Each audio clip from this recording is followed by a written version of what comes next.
Hi, welcome to the Fatherly Edition, a podcast by Tommaso Maggio alongside with a cavalcade of Daddy. Join us!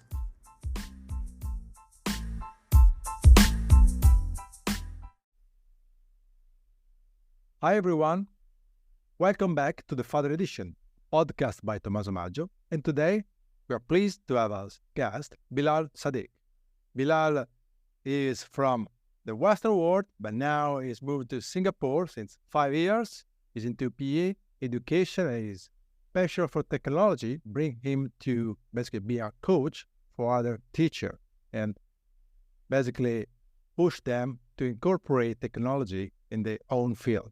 So he has a daughter, that's why we call him here to explain his experience. So please, Bilal, introduce a bit yourself. Thank you again for being here. Thank you, Tommaso. Thank you for the brief introduction. My name is Bilal Saddik, originally from Lebanon. I currently live in Singapore. I've been in Singapore for 5 years now. I'm a father first, and I'm also a sport educator and a TEDx speaker, with emphasis on learning through play. And I love technology. As part of my job as a PE educator, I'm trying to spread the message that technology is the future in education.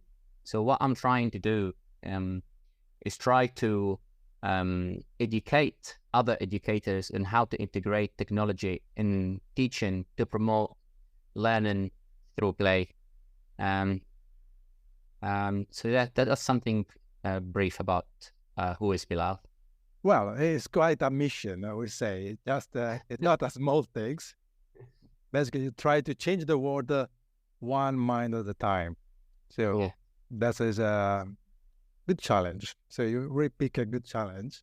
So tell me who you are now, and it's your daughter is quite not old, but 10 years old. I remember well. So how you were 10 years ago, how changed? Can you? Tommaso, this is a difficult question. But again, if I reflect, 10 years ago, I would say I had no purpose, if you know what I mean. Like, I didn't know my purpose, but I was literally everywhere. I didn't know where I'm heading. My daughter was born, and I would say just the fact that I became a father, I had to find my purpose. I was into a lot of things and running different businesses, but nothing that I was doing, I would say, was sustainable. And as a father, you need to provide, right? And sustainability is critical. Key. It is key. You can't just risk everything. End of the day, we need to put bread on the table. So I took the decision 10 years ago to find my purpose, and my daughter played a big part of that. If you ask me now, why I'm a good educator, the reason I would say I'm a good educator, I'm a good PE educator, is that I'm able to understand the student needs.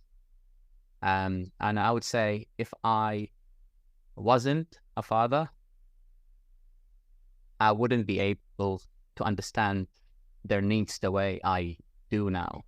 So the fact that I raised a 10-year-old, I raised a 10-year-old daughter, I've learned so much from her. Normally I teach her, but it's the opposite. She teach me how to be patient, She teach me how to be kind, considerate, able to adapt my approach. It's not easy, but everything I am, I would say, thanks to my daughter. She shaped the person I am now, and she shaped the educator I am now. And I know it's about fatherhood, but also I want to give huge credit to my beautiful wife as well. They both played an important part. Fatherhood exists.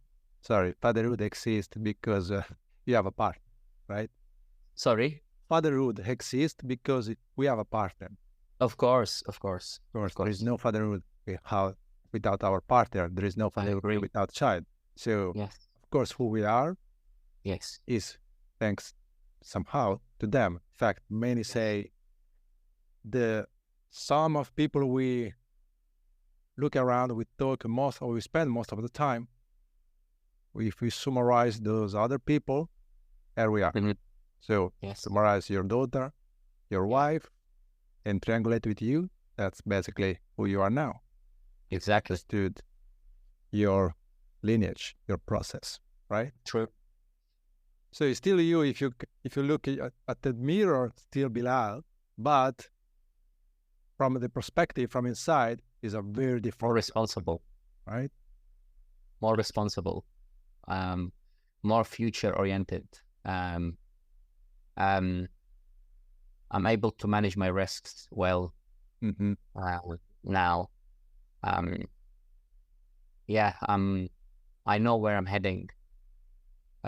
Before I became a father, I didn't know where I'm heading. I'm extremely grateful. I'm blessed.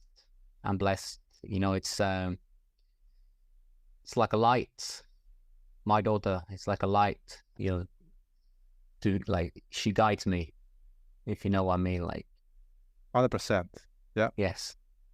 In fact, I agree with you what you say.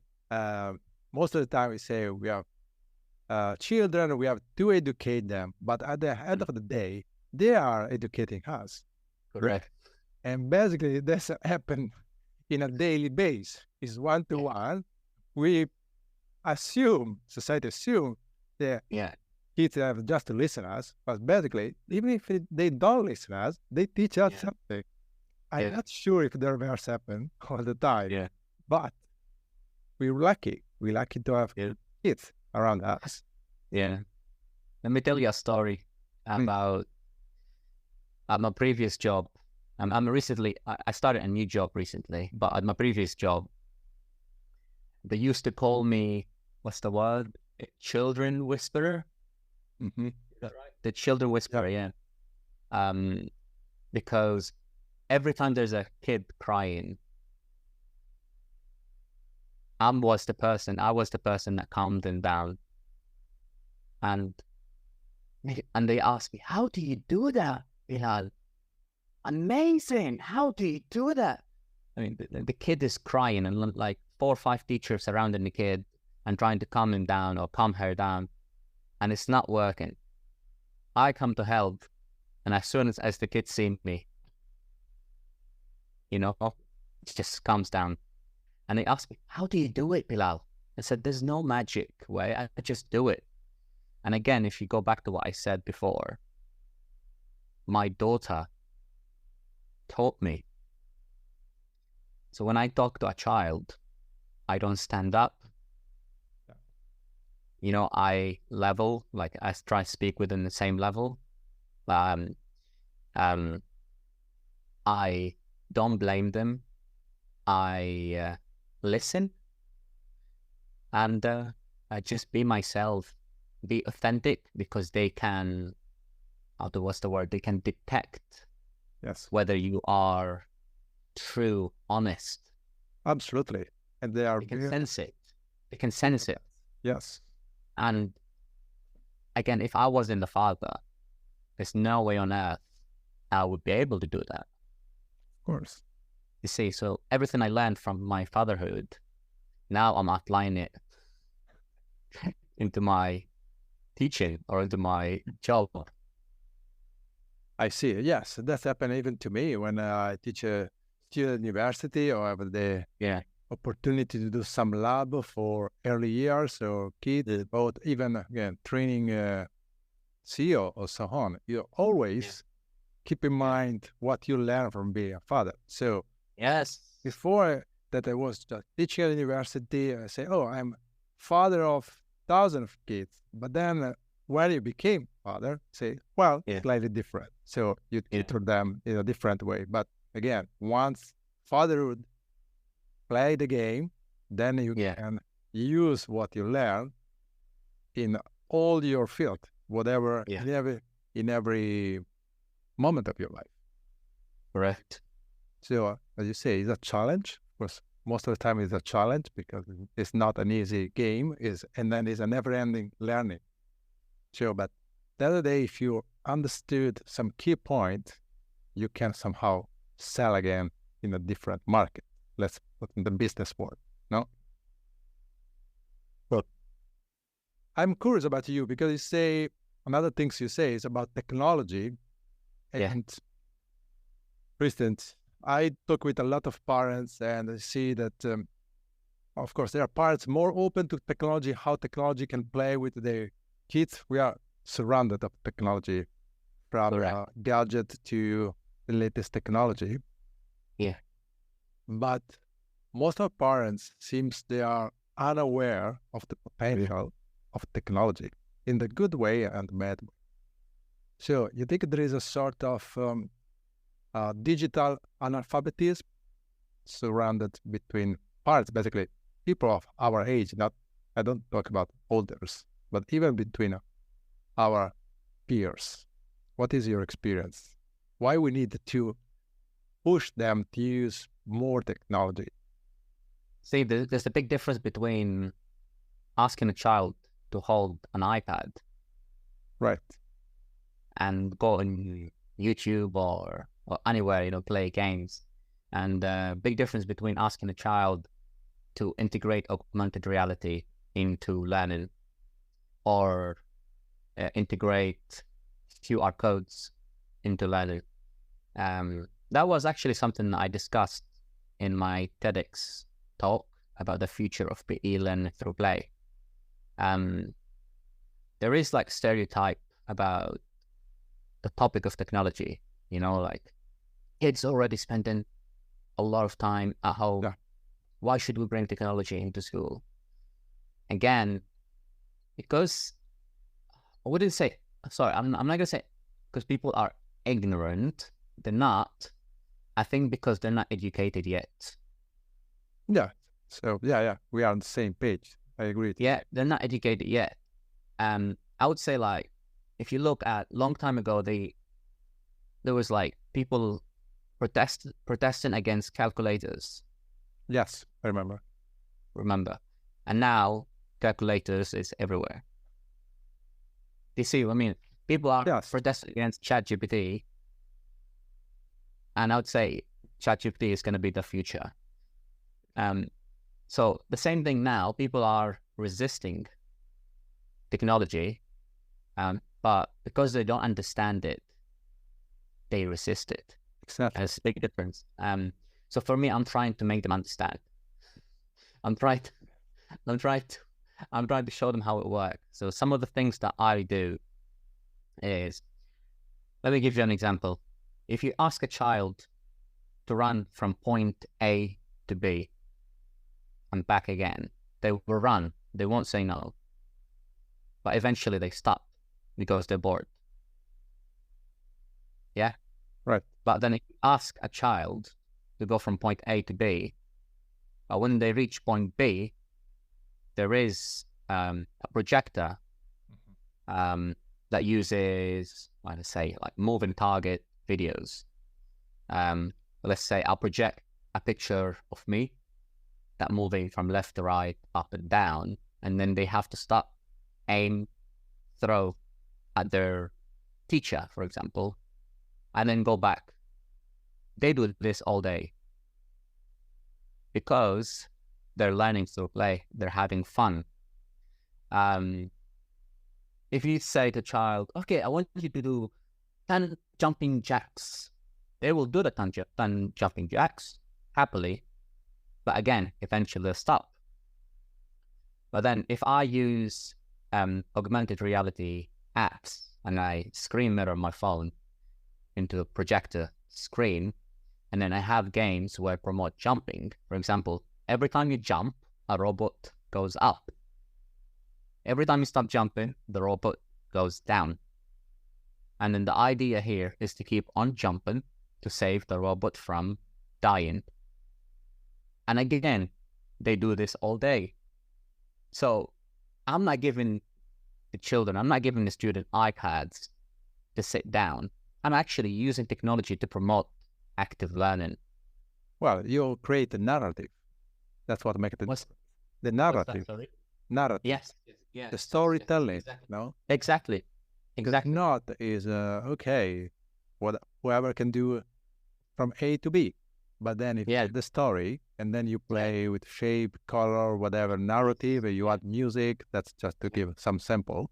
So now you can do thousands of things at once. Yes. Of course, even the creativity expands. No, somebody is afraid. Just go back to stereotype. If you show them too much, then how they can be creative? Well, those just to me is the reverse. So if you show the potential, one things, they will expand. Yeah. True. I mean, the whole reason of doing that, I got inspired by. I mean, every time I take a taxi to work, I like to ask the drivers, especially the old uncles, and not just taxi drivers, anyone who is quite old, I like to ask them about physical education when they were kids. Mm-hmm. And I ask them, did you enjoy PE? And the majority, not saying everybody, but the majority, they said to me, we hate PE. We don't like PE. All what we used to do, just running. So the majority dislike PE. And because they dislike PE, as they get older, they dislike exercise. Yeah. So for me, the PE is not about, how to put this, it's not about creating professionals. It's about creating adults who can live a healthy, active life. So for me now, I look at it, I don't want my children, my students, to say the same thing about PE. So I try to make PE as fun as possible for them to learn. It's a mindset thing. What you want them to learn is a mindset thing. Yeah. Doesn't matter if they don't. No one of them will be on the Olympic. No, it's the same when we teach design or art, design thinking. We don't assume that everybody will be in that field, but they can use this mindset thing in their activity. So I'm sure if you show them that doing activity with your own body is not just a matter of doing for the sake of doing, but because, again, you can enjoy, you can have, you learned basically trust your friends to engage with others. There are thousands of skills you learn basically by doing this. So it's something that they say, oh, I started at school, but why stop in the school, right? So it's an activity that stay with them in whatever level they will bring with them. I wanna try to move away from PE. I don't want my answer to be just relatable to PE. I wanna try to relate it as much to fatherhood. So if I go back to like this, what my daughter taught me and how I applied it in my job, I would say, like, as a father who loves sport, I was trying my best to try to get my daughter into sport. And at first, I did not succeed. She's into art, like her mother, which is amazing, but not into sport, like her father.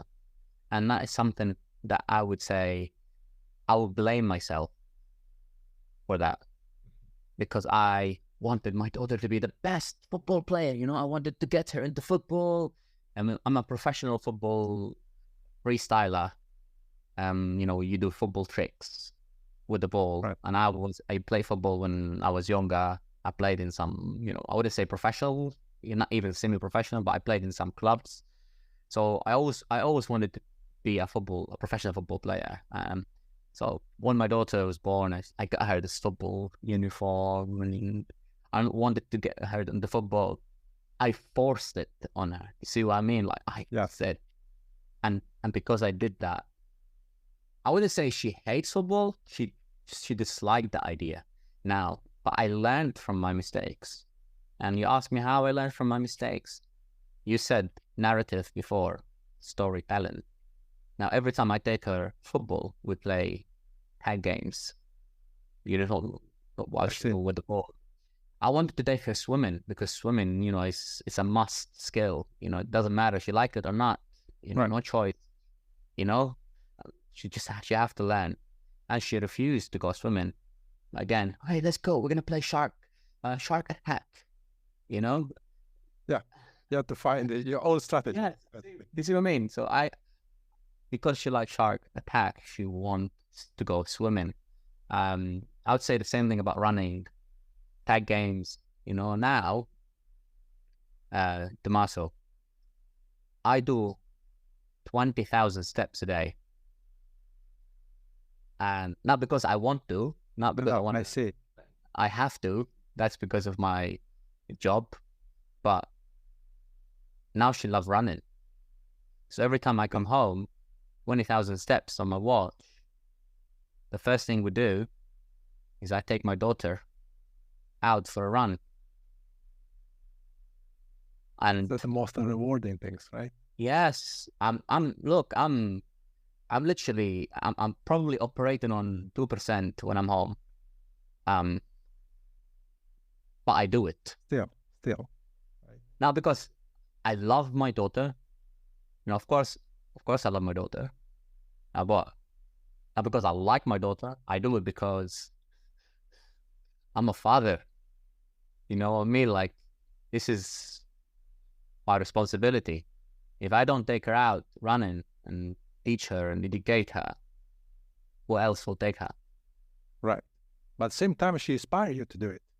It's not just because you're father, no? Yes. It's not just because you want her to go to win some magic award, you know? Well, that's always the first dream, of course. When you have some passion, the first thing you say when you see your newborn, oh, you will be what? Never. Yeah. But then you realize, okay, there are several rooms to play around. And basically, they inspire us. You're inspired by her. And that's what you say so far. Can I ask you one question? Yes. The way you're doing your parenting has to do somehow with how you're being raised by your own parents. You see something related to your parents, the way you do parenting somehow. Of course, time is different. You're in different even time zone in a different geographical area. That change a lot of things. Sure. I need to think about this. Just give me. Yes. This question, Tommaso, goes straight to my heart. And that's the reason I ask you. Yeah, you know, it's not an easy question. It brings a lot of emotions. I know. So the idea is again, I ask more or less the same question to everybody, and each of us has a different way to respond or no responding. Yeah. Oh no, I'd love to respond. I would say my parents tried their best. I would say kindness. That's something I took from my parents.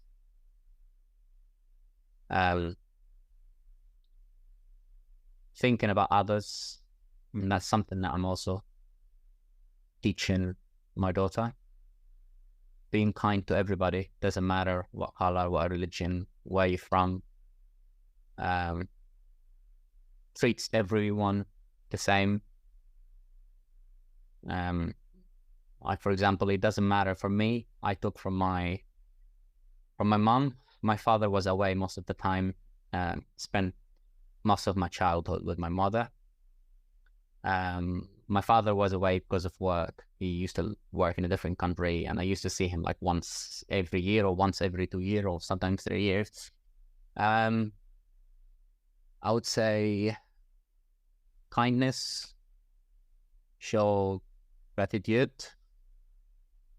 think about others. And for me at work, for example, I treat the principal the same way I treat the cleaners. Yes. So that's something that I always teach my daughter, show respect to everybody. And one important thing that also shaped the person I am is resilience. I've struggled a lot. I come from a big family, and my family, my brothers, my sisters, bless them, they did the best. They supported me. But there was a time where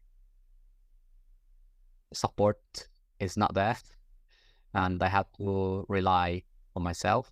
Mm-hmm. And then some people might say, "Oh, this is horrible," but for me, I'm optimistic, and I think I thank them. I thank my family for that, because literally now, thanks to that, you can throw me anywhere. It doesn't matter where you throw me. I'm always going to be standing. I learned, and that's something I'm teaching my daughter. I'm not perfect. I'm spoiling my daughter. I'm not going to say, "Oh, I'm the perfect dad." I am not the perfect dad. I make a lot of mistakes, and I'm spoiling my daughter.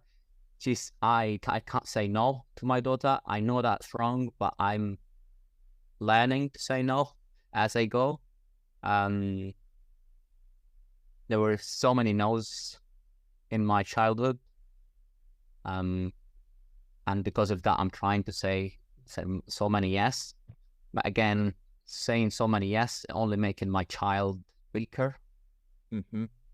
And I don't want my child to be weak. I want my child to be Strong. ready for strong. reality. Yeah, Ready for reality. Ready. Yeah. Life is not a Disney movie. Life is difficult, and I try to show my daughter pictures of myself when I was little. I try to show, like, for example, when my daughter, again, my daughter is not perfect. I'm not perfect. Sometimes, she wants stuff.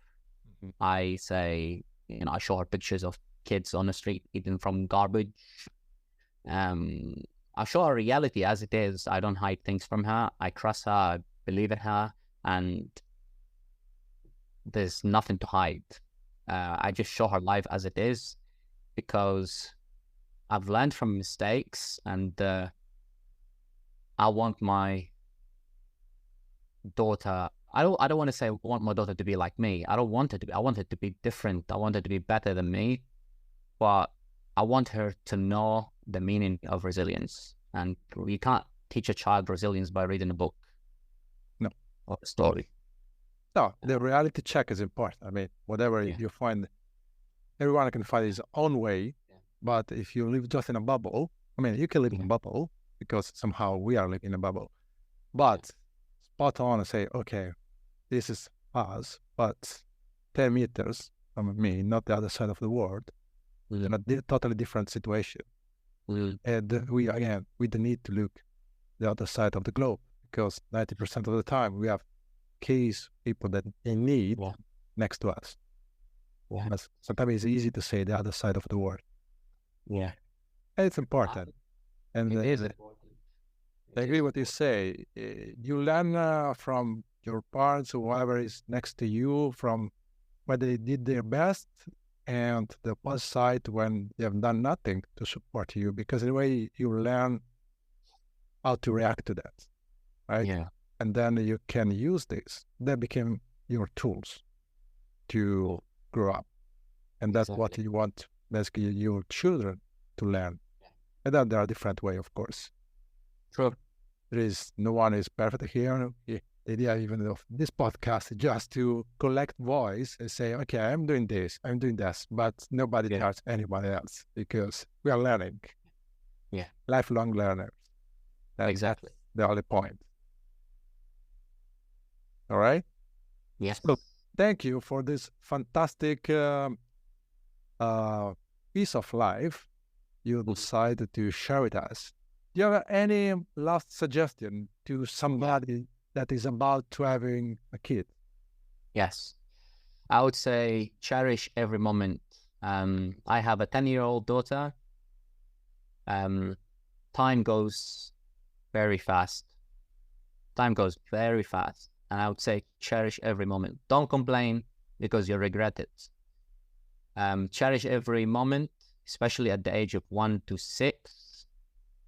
Like I said, time goes fast. And as your child gets older, become more independent, and the love that you get when they're younger, I wouldn't say it will go away, but it won't be the same. Change. Things will change, and cherish every moment. And good luck. But thank you for this really honest conversation. Really appreciate your way of doing it, your way to telling you who you are, and the way you feel blessed that you share the fact you feel blessed to having such wife and such daughter with you. So thank you for being with us today. Thank you, Thomas. Thank you again. Thank you. Bye-bye. Bye.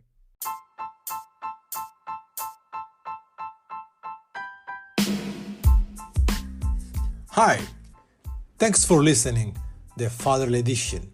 If you like what you've been hearing, please follow Tommaso Maggio on LinkedIn or subscribe to the Fatherly Edition podcast on Spotify, Apple, or whatever you gain your podcasts.